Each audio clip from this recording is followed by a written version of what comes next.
Seas Ministries.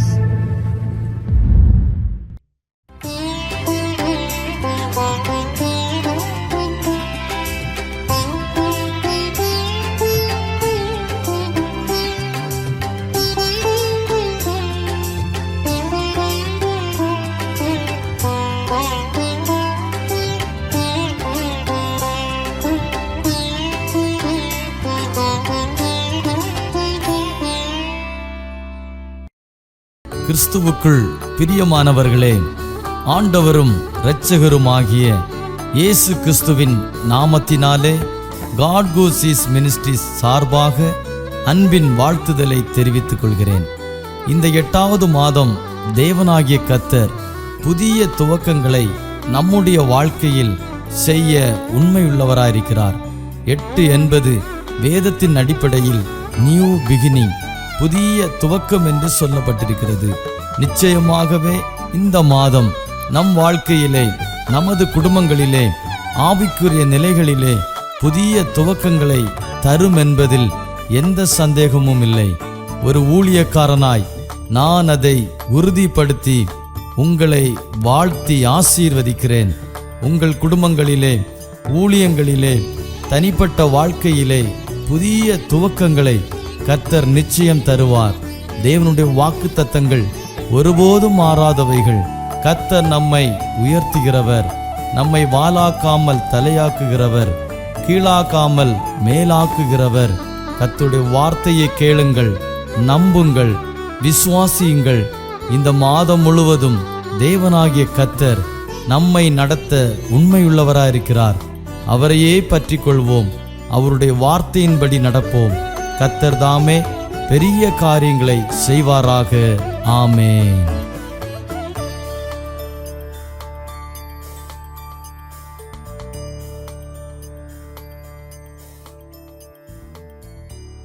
கர்த்தரும் அருமை இரட்சகருமாயிருக்கிற இயேசு கிறிஸ்துவின் விலையேற்பட்ட நாமத்தினால் காட் கோ சீஸ் மினிஸ்ட்ரியில் தலைமை போதகர் தாமஸ் பாஷா அவர்களுக்கும் எனக்கு வாய்ப்பை கொடுத்த தலைவருக்கும் இயேசுவின் நாமத்தினால் நன்றி தெரிவித்துக் கொள்கிறேன். இதுவரையில் நடத்தின தேவன் இன்னும் நடத்துவாராக. இன்றைக்கு சிந்தனைக்கென்று எடுக்கப்பட்ட ஒரு வேத வசனத்தை வாசிக்கிறேன். யோவான் சுவிசேஷம் 4ஆம் அதிகாரம் அதனுடைய 22ஆம் வசனம் சொல்லுகிறது.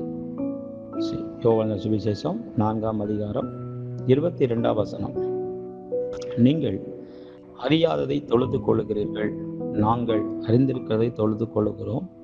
ஏனென்றால் ரட்சிப்பு யூதர்கள் வழியாய் வருகிறது என்று ஒரு பயங்கரமான ஒரு வெளிப்பாடை அங்கு குறித்து நாம் பேசுகிறதை பார்க்கிறோம். அந்த இயேசு கிறிஸ்து இந்த உலகத்தில் வரும்போது சோத்திரம் சமாரியா ஸ்திரீக்கு இப்படிப்பட்ட காரியங்களை உனக்கு வெளிப்படுத்தும் போது அவர் மேசியா என்பதை நீ அறிந்து கொள் என்று சொல்லி அவர் ஏற்கனவே அவருக்கு ஒரு தரிசனம் கொடுக்கப்பட்டிருந்தது.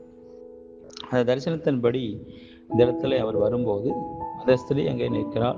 அந்த ஸ்திரீக்கு சில காரியங்களை வெளிப்படுத்தி வரும்போது அந்த ஸ்திரீயை பற்றி சொல்லுகிறார். நீங்கள் அறியாததை தொழுது கொள்ளுகிறீர்கள், நாங்கள் அறிந்திருக்கிறதை தொழுது கொள்ளுகிறோம். ஏனென்றால் ரட்சிப்பு யூதர்கள் வழியாய் வருகிறது. அடுத்தபடியாய் சொல்லுகிறார், உண்மையாய் தொழுது கொள்ளுகிறவர்கள் பிதாவை ஆவியோடும் உண்மையோடும் தொழுது கொள்ள வேண்டும். தொழுது கொள்ளும் காலம் வரும், அது இப்பொழுதே வந்திருக்கிறது. தம்மை தொழுது கொள்ளுகிறவர்கள் இப்படிப்பட்டவர்களாய் இருக்கும்படி பிதாவானவர் விரும்புகிறார். தேவன் ஆவியாயிருக்கிறார், அவரை தொழுது கொள்ளுகிறவர்கள் ஆவியோடும் உண்மையோடும் தொழுது கொள்ள வேண்டும் என்றார். அப்பொழுது அந்த ஸ்திரீ நோக்கி, கிறிஸ்து எனப்படுகிற மேசியா வருகிறார் என்று அறிவேன், அவர் வரும்போது எல்லாவற்றையும் நமக்கு அறிவிப்பார் என்றார். அதற்கு இயேசு, உன்னுடனே பேசுகிற நானே அவர் என்றார். அருமையான இதை கேட்கிற அருமையான ஊழியக்காரர்களே, விசுவாசிகளே, குடும்பத்தாரே, சகோதரர்களே, சகோதரிகளே, உங்கள் எல்லாரையும் இயேசுவின் நாமத்தை நான் வாழ்த்துகிறேன்.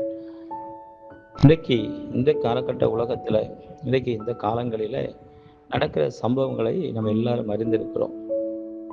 அன்றைக்கு சாதாரணமாய் விசுவாசியாக இருந்தவர்கள், அன்றைக்கு சபையில் வந்து வசனத்தை கேட்டுக்கொண்டிருந்தவர்கள், அன்னைக்கு வசனத்தை உற்சாகத்தோடு வந்து கேட்டு பாடி ஆராதித்து கொண்டு அந்த சபையோடு கூட பற்றி கொண்டு இருந்தவர்கள், இன்றைக்கு பாருங்க, அநேக சபைகளில் நான் எப்படியாவது கர்த்தருக்கென்று ஊழியத்தை செய்யணும், நான் சோத்திரம், நான் எப்படியாவது இந்த கிராமத்துக்கு போகணும், அந்த கிராமத்தில் போய் 2 பேருக்காவது சுவிசேஷம் சொல்லணுங்கிற அந்த ஏக்கம், அந்த தாகம் எப்படி வந்தது? அநேகர் சொல்லுவாங்க, சோத்திரம் நீங்களாம் போகக்கூடாது, நாங்கள் மட்டும்தான் போகணும், நாங்கள் மட்டும்தான் ஊழியம் செய்யணும், ஊழியக்காரர்கள் தான் ஊழியம் செய்யணும், ஆசாரியர்கள் தான் அப்படிலாம் சொல்லுவாங்க. ஆனால் இந்த நாட்களை நீங்கள் பார்க்கும்பொழுது சோத்திரம் ஊழியக்காரர்கள் ஊழியம் செய்கிறார்கள், பாஸ்டர்கள் ஊழியம் செய்கிறாங்க, எல்லாரும் ஊழியம் செய்கிறாங்க. ஆனால் அதுக்கு மேலே நீங்கள் ஒரு காரியத்தை நீங்கள் யோசித்து பார்ப்பீங்கன்னு சொன்னால், இன்றைக்கு சபையில் இருக்கிற விசுவாசிகள், சபையில் இருக்கிற வாலிப பிள்ளைகள், சபையில் இருக்கிறதான சோத்திரம் அநேக வயதானவர்கள் இன்னைக்கு எழும்பி சில கிராமத்துக்குள்ளே போகிறார்கள். ஒரு சபையோடு இணைந்திருக்கிறாங்க. அந்த சபையோட எல்லா காரியத்தையும் செய்கிறாங்க. அந்த சபையில் தசவாங்க கொடுக்குறாங்க, காணிக்கை கொடுக்குறாங்க, அந்த ஊழியத்தோடு இணைஞ்சு நிற்கிறாங்க. ஒருவேளை பாருங்கள், அந்த குடும்பம் அல்லது ஒரு 4 குடும்பம் சேர்ந்து, அல்லது அவங்க குடும்பம் மட்டும் பிள்ளைகள் குடும்பமாய் சேர்ந்து கர்த்தரை ஆராதனை செய்துவிட்டு இன்னும் நம்ம கிராமங்களை சந்திக்கும் அநேக குடும்பமாக போகிறார்கள், அநேக வாலிபர்களாக போகிறார்கள். அன்னைக்கு சபை போதகர் 2 பேரை கூப்பிட்டு போவாங்க. சபை போதகர் டீமோட போவாங்க, சபை போதகர் சபையில் உள்ள ஜனங்களோட போவாங்க. இன்னைக்கு நீங்கள் அநேகரை பார்க்க முடியும். ஏன் அப்படின்னா, இந்த காலம் கடைசி காலமாக இருக்கிறது. இந்த காலம் கடைசி காலமாக இருக்கிறபடினால ஜனங்கள் அறிவில்லாமையினால் சங்காரமாகிறார்கள் என்று வசனம் சொல்லுகிறது. ஜனங்கள் அறிவில்லாமையினாலே சங்காரமாகிறார்கள். இன்றைக்கு அநேக ஜனங்கள் சோத்திரம் கிழக்கு மேற்கு வடக்கு தெற்குன்னு சொல்லி அங்கும் இங்குமாய் அலைந்து திரிந்து ஓடுகிற அனுபவத்தில் இன்னைக்கு மக்கள் காணப்படுகிறார்கள். அப்போ இந்த மக்களுக்கு ஒரு ரட்சிப்பு வேணும், இந்த ஜனங்களுக்கு ரட்சிப்பு வேணும், இந்த கிராமத்துக்கு ரட்சிப்பு வேணும். அதனால் சோத்திரம் போய் சொல்லும்படியான காரியத்தை, சொல்லும்படியான ஒரு ஏவுதலை தேவனாகிய கர்த்தர் இந்த ஜனங்களுக்கு கொடுக்கிறார், அல்லது இந்த சகோதரனுக்கு கொடுக்கிறார், அல்லது இந்த சகோதரிக்கு கொடுக்கிறார். அதன் விளைவாக இன்றைக்கு பாருங்கள், பல கிராமங்களுக்கும் துணிச்சலோடு சோத்திரம் ஆசையோடு அன்போடு கூட நிஜங்க போய் தேவனாகிய இயேசு கிறிஸ்து மெய்யான தெய்வம் என்பதை சுவிசேஷம் அறிவிக்கப்படுகிறது. ஒரு பக்கத்தில் பல சபைகளில் போராட்டம் இருக்கிறது, பல சபையில் இக்கட்டுகள் இருக்கிறது, சில சபைகளை நடத்த முடியாத ஒரு சூழல் இருக்கிறது. ஒரு பக்கத்தில் வேற்று மனிதர்கள் வந்து சோத்திரம் சபையை அடிக்கிறாங்க, பாஸ்மாரை அடிக்கிறாங்க, விசுவாசிகளை அடிக்கிறாங்க, ஊழியத்துக்கு வரக்கூடாதுன்னு சொல்கிறாங்க. ஆனாலும் அந்த வேதனையான நாட்களிலும் நெருக்கமான சூழ்நிலையிலும் எப்படியாவது இந்த இயேசுவை அறிவிக்க வேண்டும் என்கிற அந்த ஒரு பாரத்தை கர்த்தர் கொடுத்திருக்கிறார். இன்றைக்கு உலகத்தில் பார்த்தீங்கன்னா பயங்கரமான தற்கொலை நடக்கிறது, கொலைகள் நடக்கிறது. இன்றைக்கு 2 நாளைக்கு முன்பாக காஷ்மீரில் சுற்றுலா பயணம் போன 28 பேரை சுட்டு கொண்டு விட்டார்கள். எவ்வளோ பரிதாபமான ஒரு நிலைமை. அப்போ இப்படிப்பட்ட ஜனங்கள் இந்த உலகத்தில் நடக்கும் பொழுது நம்மளால் பார்த்துட்டு சும்மா இருக்க முடியலை. அதற்காக ஒரு பக்கம் ஜெபிக்கிறோம், இன்னொரு பக்கத்தில் நம்ம போய் சொல்லுகிறோம், இயேசு கிறிஸ்துவை அறிந்து கொள்ளுங்கள், இயேசுவை ரட்சிப்பு. இங்கே வசனம் தான் சொல்லுகிறது, ரட்சிப்பு யூதர்கள் வழியாய் வருகிறது. சொல்லுகிறாரு, உண்மையாய் தொழுது கொள்ளுகிறவர்கள், அதாவது இந்துவோ முஸ்லீமோ கிறிஸ்டினோ அது யாராக இருந்தாலும் கர்த்தரை உண்மையாய் தொழுது கொள்ளுகிறவர்கள் பிதாவை ஆவியோடும் உண்மையோடும் தொழுது கொள்ளும் காலம் வரும். அப்படின்னா என்ன? அப்போது அந்த காலம் வரணும், அந்த காலத்துக்குள்ளே தான் இருக்கிறோம். ஆனால் இன்றைக்கும் ஜனங்கள் வேற்று மனிதர்களாகவே இருக்கிறார்கள். இன்னைக்கு கிறிஸ்தவர்களை கண்ட முஸ்லீம்களுக்கு பிடிக்க மாட்டேங்குது, முஸ்லீம் கண்ட இந்துக்களுக்கு பிடிக்க மாட்டேங்குது. இப்படிப்பட்டதான ஒரு வேறுதிரிக்கப்பட்ட வாழ்க்கை, வேறுபாரமான வாழ்க்கை வாழ்ந்து கொண்டிருக்கிறார்கள். ஆனால் எல்லாரும் தேவனை தேடுகிறார்கள், எல்லாரும் தேவனை. ஆனால் அந்த உண்மையான தேவன் யார் என்பதை ஜனங்களுக்கு அதைத்தான் நம்ம உன்னிப்பாய் நம்ம சொல்லுகிறோம். இயேசுவே தெய்வம், இயேசுவை அல்லாமல் ரட்சிப்பு இல்லை என்று சொல்லி ஆணித்தரமாக அதைத்தான் இங்கே வசனம் சொல்லுகிறது. யூதர்கள் வழியாய் ரட்சிப்பு வருகிறது, இயேசு கிறிஸ்து வழியாக தான் ரட்சிப்பு. உலகத்தில் வேறு வழி என்ன ரட்சிப்பு கிடையாது. பல மனிதர்கள் வந்தார்கள், பல மனிதர்கள் பிறந்தார்கள், மனிதர்கள் வாழ்ந்தார்கள். ஆனால் எல்லாருடைய பேரையும் எல்லாருடைய இன்னைக்கு அதே தான் சோத்திரம் தெய்வமாய் கொண்டிருக்கிறார்கள். ஆனால் ஒரே ஒரு தெய்வம் இயேசு கிறிஸ்துவ மட்டும்தான் என்பதில் எந்த விதமான அந்த இயேசு கிறிஸ்துவை ஏற்றுக்கொள்ளும் பொழுது உண்மையாய் உண்மையான ரட்சிப்பு வருகிறது. அந்த ரட்சிப்பு உங்களை பரலோகத்துக்கு நேராய் கொண்டு போக போகிறது.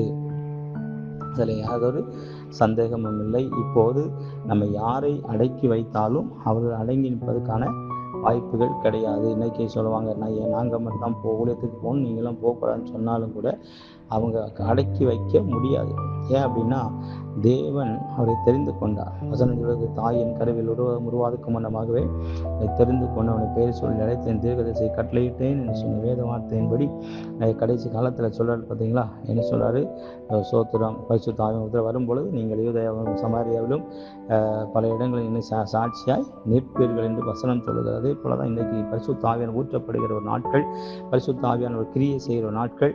அதனால் ஜனங்களுக்கு சும்மா இருக்க முடியாது. பரிசுத்த ஆவியானவர்களை நெருக்கி ஏவுகிறார். எப்படியாவது சுவிசேஷம் அறிவிக்கப்பட வேண்டும், அந்த சுவிசேஷ நிமித்தமாக ரட்சிப்பு வர வேண்டும், அந்த ரட்சிப்பு நிமித்தமாக நித்திய ஜீவனை ஜனங்கள் அடைந்து கொள்ள வேண்டும் என்கிற அந்த ஏக்கமும் தாகமும் ஒவ்வொருவரையும் செய்து நெருக்கி ஏவுகிறது. இன்னைக்கு ஜனங்கள் பொல்லாப்பை தேடி சோத்திரம் தேவையில்லாத காரியங்களை தேடி ஓடுகிற நாட்கள், இன்னைக்கு உலகத்தை தேடி ஓடுகிற நாட்களில் நாம் வைக்கப்பட்டிருக்கிறோம்.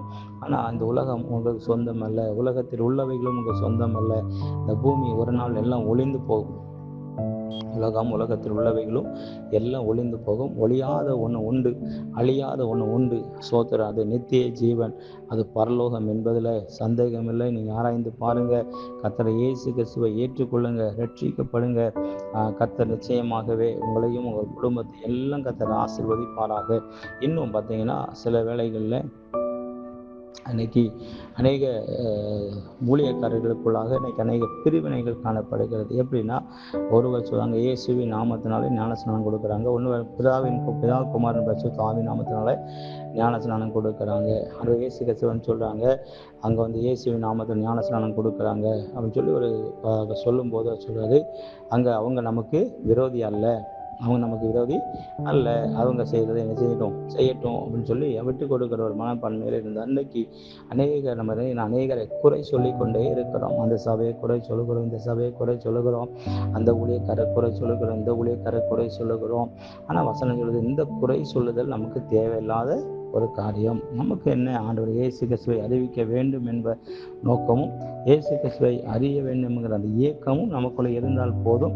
அதுவே நித்திய ஜீவனுக்கு அது என்ன செய்கிறோம், நம்மை கொண்டு போய் விடும் என்பதில் சந்தேகம் இல்லை. இந்த குறை சொல்லுகிற காரியத்தில் இன்னைக்கு அநேகர் விழுந்து கிடக்கிறார்கள். இன்னைக்கு குறை கண்டுபிடிக்கிறதும் குறை சொல்லுகிறதுமான நிறைய அநேக காரியங்கள். ஏன்னா இயேசு கிறிஸ்து வருகை அது சீக்கிரமாக இருக்கிறது. அதனால் குறை சொல்லுவதை விட்டுவிட்டு, குற்றம் சொல்லுவதை விட்டுவிட்டு கர்த்தர் இயேசு கிறிஸ்துவை அறிவிப்பதும் அவரை அறிவதும் அவரை அறிவிப்பதும் நமக்கு ஒரு பெரிய மேன்மை இருக்கட்டும். அது சங்கீதம் 63:1 சொல்லுகிறது, தேவனே நீர் என்னுடைய தேவன், அதிகாலமே உம்மை தேடுகிறேன், வறண்டதும் விடாய்த்ததும் தண்ணீரற்றதுமான நிலத்தில் என் ஆத்துமா உம்மேல் தாகமாயிருக்கிறது, என் மாம்சமானது உம்மை வாஞ்சிக்கிறது. இந்த வாஞ்சியோட போங்க, மற்ற யாரையும் குறை கண்டுபிடிக்கவோ குற்றம் கண்டுபிடிக்கவோ குறை சொல்லவோ நமக்கு தேவையில்லை. நம்ம ஆத்துமா தேவனை வாஞ்சிக்கிறதாகவும் தேவன் மேல் தாகமாக இருக்கிறதாகவும் நம்ம என்ன செய்யணும், ஒவ்வொரு நாளும் ஜெபத்தோடும் தேவ பிரசனத்தோடு இருக்கும்போது நமக்கு இப்படிப்பட்ட காரியங்களிலே ஒரு பெரிய மேன்மை உண்டு. இது நம்முடைய வாழ்க்கையில் வந்துட்டு அப்படின்னா, தேவனே நீர் என்னுடைய தேவன், இப்போ தாவீது சொல்லுகிறா பாருங்களேன், தேவனே என்னுடைய தேவன், அதிகாலமே உம்மை தேடுகிறேன், வறண்டதும் விடாய்த்ததும் தண்ணீரற்றதுமான நிலத்தில் என் ஆத்மா உம்மை மேல் தாகமாயிருக்கிறது. இப்படிப்பட்ட ஒரு தாகம், என் மாம்சமானது உம்மேல் வாஞ்சையாயிருக்கிறது. நம்ம இந்த காரியத்திலே வாஞ்சையும் இந்த காரியத்திலே தாகமாக இருந்தாலே போதும். அவங்க பக்கத்து குடும்பங்கள்லாம் ரட்சிக்கப்பட்டு, நம்ம சுற்றி இருக்கிற ஜனங்கள் ரட்சிக்கப்பட்டுருவாங்க. நம்ம எது மேலே தாகமாக இருக்கிறோம், எது மேலே வாஞ்சையாக இருக்கிறோம் பாருங்கள். சுவிசேஷம் அறிவிப்பதில் அல்லது சோத்திரம் மக்களை சந்திப்பதில் ஆர்வமாக இருக்கிறோம். நம்ம குறை சொல்லுகிறதிலும் குற்றம் சொல்லுகிறதிலும் குற்றம் கண்டுபிடிக்கிறதிலும் தான் நம்ம தாகமாக இருக்கிறோம், வாஞ்சையாக இருக்கிறோம். உண்மையானவர்களே, இந்த செய்தியை கேட்கிற உங்கள் ஒவ்வொருவருக்கும் இந்த நாளில் கர்த்தராகிய இயேசு கிறிஸ்து மூலமாக நான் உணர்த்தப்படுகிறேன். நானும் உணர்கிறேன். மற்ற ஊழியர்களையோ மற்ற விசுவாசிகளையோ மற்ற சிறு பிள்ளைகளையோ வாலிப பிள்ளைகளையோ பெரியவங்களையோ பக்கத்து வீட்டுக்காரங்களையோ யாரையும் நம்ம குறை சொல்லாமல் குற்றம் கண்டுபிடிக்காமல் அவங்களை நாம் நியாயம் தீர்க்காமல் நாம் சோத்திரம் தேவனுடைய வசனத்திலும் ஊழியத்திலும் மக்களை குறித்தான ரட்சிப்புக்கான வழியிலும் நம்ம தாகமாக இருந்து அவரோடு கூட நாம் வாஞ்சியாக இருப்போம்னு சொன்னால் நிச்சயமாக இதே நமக்கு மேன்மையானதாக இருக்கிறது. தாவீது சொல்லுகிறார் பாருங்க, என் ஆத்துமா உம்மை தொடர்ந்து பற்றி கொண்டிருக்கிறது, உமது வலது கரம் என்னை தாங்குகிறது. என் ஆத்துமா உம்மை தொடர்ந்து பற்றி கொண்டிருக்கிறது. இந்த மாதிரி வாஞ்சை நமக்கு வரட்டும். இந்த மாதிரி இதை போல ஒரு வாஞ்சியுடன் நம்ம இருப்போம். என் ஆத்துமா உம்மை தொடர்ந்து பற்றி கொண்டிருக்கிறது. அவர் காலை மாலை மதியம் எந்த வேளையிலுமே என் ஆத்துமாவை கர்த்தருக்கு நேராக திருப்புவோம். அவருடைய வலது கரம் என்னை தாங்குகிறது. அப்படி தேவனுக்கு முன்பாக தேவனுக்கு நேராக நாம் ஆத்துமா இருக்குமானால் நிச்சயமாக அவருடைய ஸ்தோத்திரம், அவருடைய வலது கரம் நம்மை தாங்குகிறது. நிச்சயமாக இந்த வசனத்தின்படி நாம் ஸ்தோத்திரம் தேவனுக்கு கண்டு சாட்சி எழும்புவோம். காலம் கடைசியாக இருக்கிறது. அநேகர் ஊழியத்துக்கு எழும்புகிறார்கள், அநேகர் எழும்பிக் கொண்டே இருக்கிறார்கள். அதுக்கு நாம் தடையில்லாதபடி நாமும் சேர்ந்து ஊழியத்தை செய்து அநேக ஜனங்களை இரட்சிப்புக்குள்ளாக நடத்துவதற்கு இது பெரிய பாக்கியமான ஒரு நாள், ஒரு இரட்சணித்த நாள். நிச்சயமாக இந்த நாட்களில் நாம் சேர்ந்து ஊழியத்தை செய்வோமானால் அநேக ஜனங்களை நாம் ஆதாயப்படுத்திக் கொள்ள முடியும். இன்றைக்கு பலரும் பல தீவிரவாதிகளாகவும் பல கொலைக்காரர்களாகவும் கொள்ளைக்காரர்களாகவும் இன்னைக்கு பலவிதமான வெறுப்போட கசப்போடும் அலைந்து தெரிகிற இந்த உலகத்தில் அந்த இயேசு கிறிஸ்துவை அவர் சொந்த இரட்சகரை ஏற்றுக்கொள்ள வேண்டும் என்கிற அந்த தாகமும் அந்த ஏக்கமும் ஒவ்வொருவருக்கும் இருக்குமே. ஆனால் ஒவ்வொரு குடும்பமும், ஒவ்வொரு பிள்ளைகளும், ஒவ்வொரு சந்ததியாரும், ஒவ்வொரு கிராமத்தார்களும், ஒவ்வொரு பட்டணத்தார்களும், தேசமும் உலகம் எங்கிலும் இயேசுவை அறிந்து கொள்ளும். இந்த இயேசு வாழ்க்கையை மாற்றுகிறவர். இந்த இயேசு நம்முடைய வாழ்க்கை தரத்தை மாற்றுகிறவர். இந்த இயேசு நம்ம வாழ்க்கையே மாற்றுகிறவர். கர்த்தர் இந்த வார்த்தையை கொண்டு அனைவரையும் ஆசீர்வதிப்பாராக.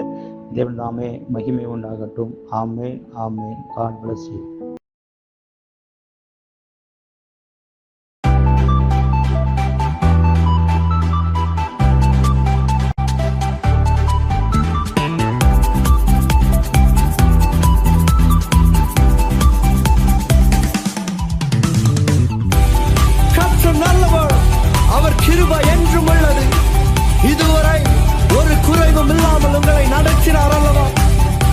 என்னோடு கூட சேர்ந்து அந்த நல்ல தேவனை ஆராதிப்போம். ஆராதனை செய்கிறோம், உம்மை உயர்த்துகிறோம், உம்மை ஆராதனை செய்கிறோம், உம்மை துதிக்கின்றோம். நீ நல்லவரே, வல்லவரே, நன்மைகள் செய்பவரே.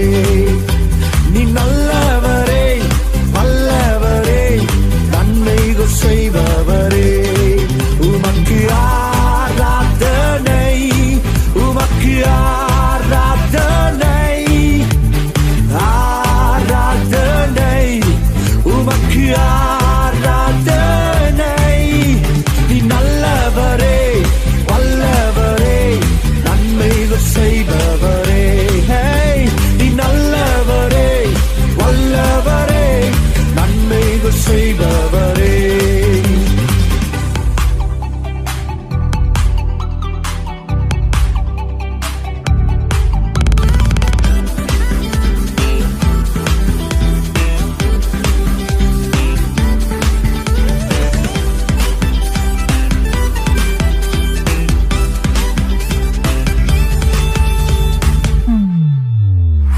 இருதய வாஞ்சைகளை நிறைவேற்றி தருபவரே. என் இருதய வாஞ்சைகளை நிறைவேற்றி தருபவரே. என் ஆத்ம நேசனீரே, என் அன்பு தெய்வம் நீரே. ஓஹோ, என் ஆத்ம நேசனீரே, என் அன்பு தெய்வம் நீரே.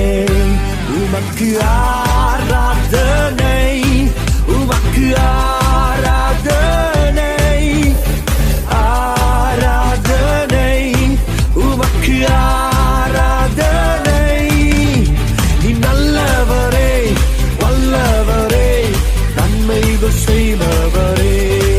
என் வாழ்வில் நல்லவரே, வல்லவரே, நன்மைகள் செய்பவரே.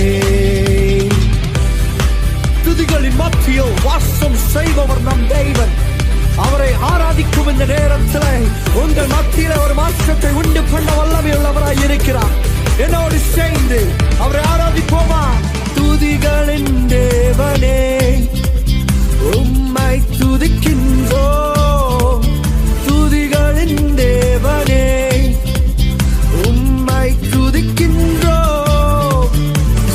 ஸ்தோத்திரம் செலுத்தியே உம்மை ஆராதிப்போம். நாங்கள் ஸ்தோத்திரம் செலுத்தியே உம்மை ஆராதிப்போம். உமக்கு